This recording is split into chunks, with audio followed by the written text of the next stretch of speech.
Hi friends, మీకు ఈ విషయం తెలుసా? మనం మూవీ సిద్ధార్థ గారు చేయాల్సిన సినిమా అట.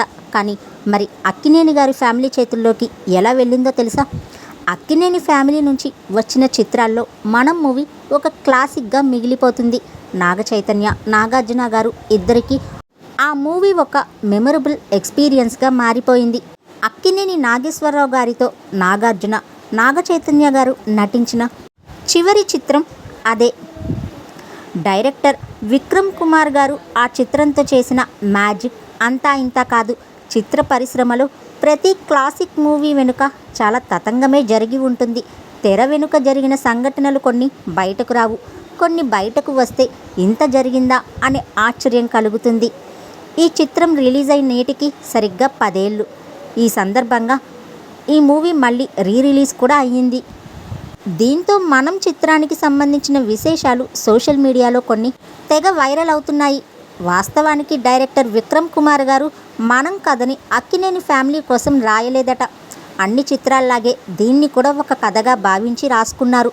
హీరో సిద్ధార్థ గారికి అయితే ఈ మూవీ బాగా సెట్ అవుతుందని భావించారు. అలా సిద్ధార్థ్ని సంప్రదించడం జరిగింది. సిద్ధార్థ్ గారి తండ్రి పాత్రలో విక్టరీ వెంకటేష్ గారిని అనుకున్నారు. వెంకటేష్ తండ్రిగా లెజెండరీ డైరెక్టర్ కె విశ్వనాథ్ గారిని కూడా అనుకున్నారు. అంతా ఓకే అనుకున్న తరుణంలో దురదృష్టం సిద్ధార్థ్ని వెంటాడింది. ఆ టైంలోనే నాగార్జున గారు తన ఫ్యామిలీతో ఒక మంచి కథ కోసం వెతుకుతున్నారు.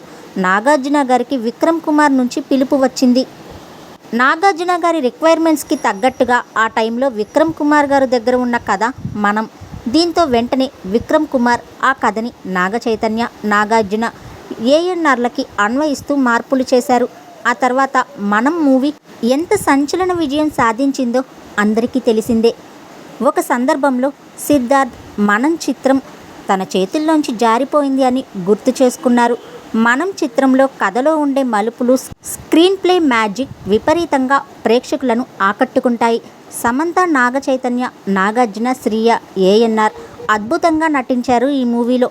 వీటన్నింటికీ తోడు అనూప్ రూబెన్స్ సంగీతం కూడా ఈ మూవీకి హైలైట్ అనే చెప్పాలి.